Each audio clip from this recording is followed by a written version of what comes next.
Rogelio Franco presenta Impacto Noticias. Información, comentarios, entrevistas, el seguimiento al acontecer diario de San Martín Texmelucan y la región. Impacto Noticias con Rogelio Franco. ¿Qué tal, amigos? ¿Cómo están? Bienvenidos a Impacto Noticias. Es la emisión número 81. Hoy es viernes 6 de octubre del año 2017. Recibimos al licenciado José de Jesús Aguilar, Pepe Aguilar. ¿Cómo está, licenciado? Sí, licenciado, muy bien, muchas gracias. De nueva cuenta, el gusto de estar con ustedes. Bienvenido a Impacto Noticias. Fíjese que hemos tenido algunos incidentes en San Martín, principalmente el martes por la madrugada, homicidios, armas de fuego. Con relación a este tema, licenciado, tuvimos una reforma penal en donde especifica ya y clasifica la situación de las armas de fuego de una manera muy especial, lo cual viene a poner fuera de la cárcel o casi fuera de la cárcel a muchas personas que estaban procesados por estos delitos, por la posesión de armas de fuego. Después de la reforma penal, ¿cómo está la situación? ¿Qué facilidades les da a las personas que tienen esta clase de instrumentos y que gustan de andar con ellos y andar haciendo las travesuras? Fíjese, señor licenciado, que yo quisiera hacer la separación en dos vertientes.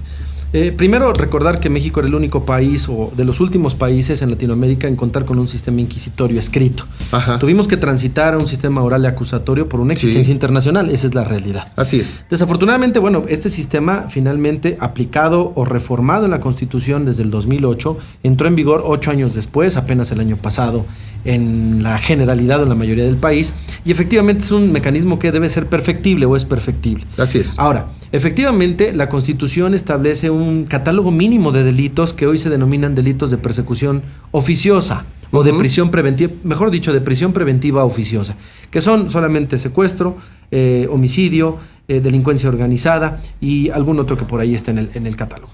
No así los llamados delitos graves, que como usted recordará, los códigos de procedimientos penales, tanto el federal como el Código de Procedimientos en materia de defensa social para el Estado de Puebla, tenían en el artículo 69, con toda precisión lo decimos, había un catálogo específico de delitos graves, y este tipo de delitos en su proceso no tenían algunos beneficios, como por ejemplo la caución. Es decir, cuando la persona era detenida, al tratarse de uno de los delitos enlistados en el 69 del Código Procesal Penal para Puebla, no gozaba de la libertad caucional. Así es. Y entonces, la persona que era probable responsable de la comisión de un delito por portación de arma de fuego tenía que estar en prisión preventiva hasta que se dictara una sentencia condenatoria o absolutoria. Lo contrario sucede el día de hoy, toda vez que al no estar en el catálogo de delitos de prisión preventiva oficiosa, quien cometa un delito de portación de arma, en la normalidad tendría el beneficio de depositar una caución para garantizar su presencia en el proceso penal.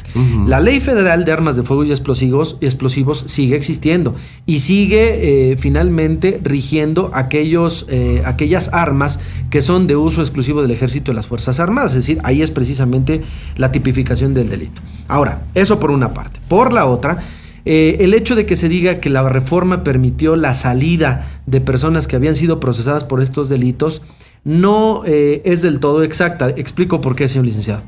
Para que una persona que haya sido procesada en el sistema inquisitorio anterior pueda gozar de los beneficios de la aplicación del sistema penal acusatorio, se necesita promover un incidente procesal dentro de la causa en que se actúa para la aplicación de un transitorio de la reforma constitucional. Así es. Y esto significa que el juez de la causa que está juzgando el delito de portación de armas en el sistema anterior tendría que juzgar con los nuevos mecanismos, con las nuevas formas y con los nuevos procedimientos este incidente para la libertad de la persona. Técnicamente esto en determinadas circunstancias resulta hasta imposible porque en los juzgados del procedimiento inquisitorio no existen los mecanismos de audiograbación, de videograbación y tampoco los jueces tienen el elemento técnico de preparación para poder sostener una audiencia juicio oral. Entonces es difícil que se dé, sin embargo no imposible, y ya ha habido algunos casos, pero ese es en la generalidad lo que ha sucedido con la reforma. ¿Qué es lo que se tiene que hacer? Pues exigirle a los legisladores precisamente, a los legisladores que, por cierto, deben de ser personas que conozcan del tema del que se trata, que incrementen el catálogo de delitos de prisión preventiva oficiosa. Lo que eran los graves. Lo que eran los graves. Así es. Para poder garantizar que la persona que comete este tipo de delitos o que comete este tipo de noticias criminales hasta que no se determine por un juez la responsabilidad, estén en prisión preventiva para garantizar que no estén en las calles delinquiendo. Así es, y entiéndase por delito grave aquellos que afectan los valores fundamentales de la sociedad. La colectividad. Sí, así es. Ese es, por así decirlo y entenderlo de manera rápida, la definición de un delito grave. Por eso no admitían libertad bajo caución bajo el sistema anterior. Así es, porque finalmente el bien jurídico que se tutela es un bien jurídico público.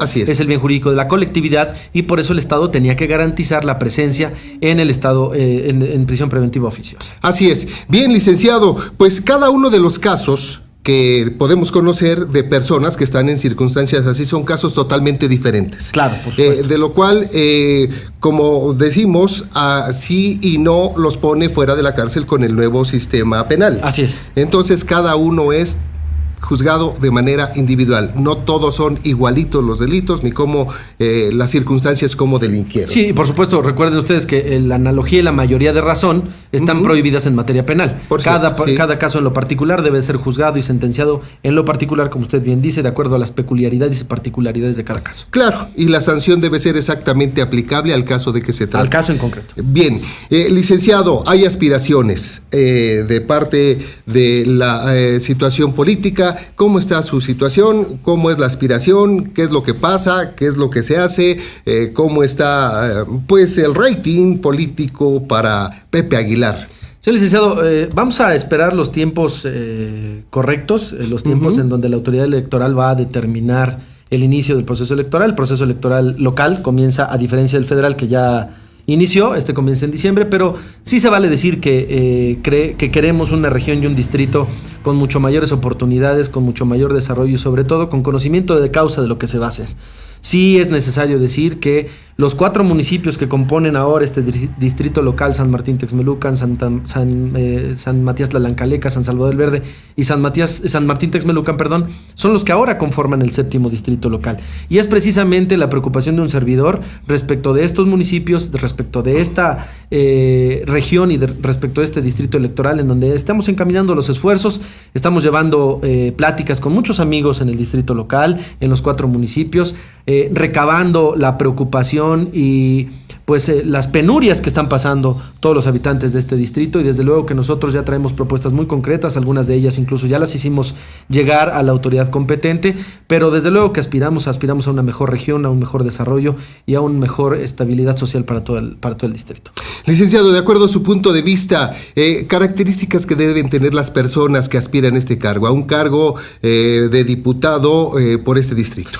Fíjese, licenciado, que hemos dicho, todos queremos y la Constitución nos da el derecho de poder competir y de poder pedir la confianza de los ciudadanos, pero me parece que en este momento, dadas las circunstancias, quien llegue a este tipo de cargos no solamente debe de querer, sino saber a qué va. Y para saber a qué va se necesita conocer el proceso legislativo, se necesita conocer las leyes en el Estado de Puebla, saber qué es lo que le hace falta a Puebla en materia legislativa, y nos parece humildemente que nosotros podemos representar una opción. O sea, no cualquiera, aunque la Constitución da oportunidad y la ley electoral da la oportunidad para que cualquiera lo pueda hacer, no cualquiera puede hacerlo dadas las circunstancias que vivimos y de preparación que debe existir. Lo acabamos de tocar en el tema de las armas. El producto de una legislación que se queda corta es producto de la votación de legisladores que no alcanzaron a entender hasta dónde iba a llegar como impacto social esta reforma. Entonces, quien llegue a este tipo de cargos de elección popular tiene que ser una persona con la capacidad, con la preparación, pero también con la experiencia en el servicio público, señor licenciado, porque no solamente es saber la letra de la ley, sino saber interpretarla y la aplicación y las consecuencias sociales que esta pueda tener. Y haber estado ya inmerso en la situación del servicio público. Desde luego, porque el servicio público, la cercanía con la gente y la experiencia en el propio sector público le dan a uno la sensibilidad y le diría yo la capacidad política para poder responder a los intereses de la sociedad. Así es. San Martín Texmelucan, últimamente en inseguridad, ¿cuál es su punto de vista? Bueno, pues una condición lamentable. Yo no tengo registro de que hayamos tenido los índices delincuenciales y de violencia tan graves en los que estamos pasando los últimos días. Me parece que hay una un reclamo social por parte de quienes habitamos en San Martín Texmelucan a la autoridad para que se ponga las pilas y para que responda con altura de miras a la obligación constitucional que asumió al momento de protestar el cargo como autoridad. Y si bien es cierto que son condiciones que pudieran rebasar la capacidad de la autoridad local, pues acudir a las instancias correctas, porque de repente me parece que como que damos tumbos y se solicita el apoyo a donde no debemos de solicitarlo. ¿Siente que ya se solicitó apoyos donde no se deben pedir? A mí me parece que los apoyos que han solicitado son simplemente triangulaciones y se están alargando el camino lejos de allegarse de soluciones rápidas. No es un asunto fácil, no es un asunto sencillo, es un asunto de altísima responsabilidad, pero me parece que en la medida que conozcamos y conozca la autoridad a dónde debe pedir los apoyos, en esa misma medida le daremos solución a los problemas. Bien, licenciado José de Jesús Aguilar, Pepe Aguilar, ¿cuál es la recomendación a la sociedad con relación a estos temas de inseguridad que estamos viviendo? Nosotros tenemos una obligación compartida, una obligación solidaria para poder garantizar nuestra seguridad. Hay una obligación de la autoridad constitucional de prestarnos el servicio de seguridad pública, pero nosotros como ciudadanos, me parece que en un mecanismo de prevención debemos actuar con ciertas conductas. Por ejemplo, señor licenciado, evitemos estar en la calle a altas horas de la noche. Evitemos transitar por las calles de San Martín ya después de alguna hora, mientras esto se calma.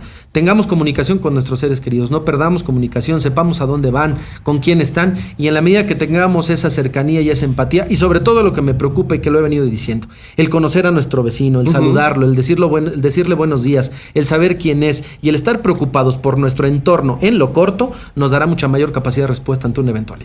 Muy bien, licenciado José de Jesús Aguilar, Pepe Aguilar tiene aspiración a la diputación por este distrito. Abiertamente lo decimos. Vamos a trabajar por eso, trabajar por eso y vamos a trabajar para un beneficio que nos genere mejores condiciones de vida a todos los habitantes del séptimo distrito. Muy bien, licenciado José de Jesús Aguilar, su dirección, su domicilio, para casos legales, situaciones penales, civiles, divorcios, para todo ese asunto y también para lo político. ¿Dónde se le encuentra? Con todo gusto, el despacho está en la calle Estado de México número 111, en la colonia La Santísima, enfrentito del Sosapatex. El teléfono de la oficina es el 46-208-63 y el mío, el particular, es el 248-102-4356. Está encendido las 24 horas del día, los 365 días del año. Por cualquier problema que pudiera presentarse, estamos a sus órdenes. Muy bien, licenciado, pues gracias por estar con nosotros. Gracias. ¿Algo más que quiera comentar este día? Pues a cuidarnos todos, señor licenciado, y a emprender los trabajos como sociedad para que también podamos reclamar lo que por derecho nos corresponde. Licenciado, muy amable, gracias. Gracias a usted. Con esto terminamos Impacto Noticias. Soy Rogelio Franco. Recuerden, Impacto Noticias, somos gente de confiar.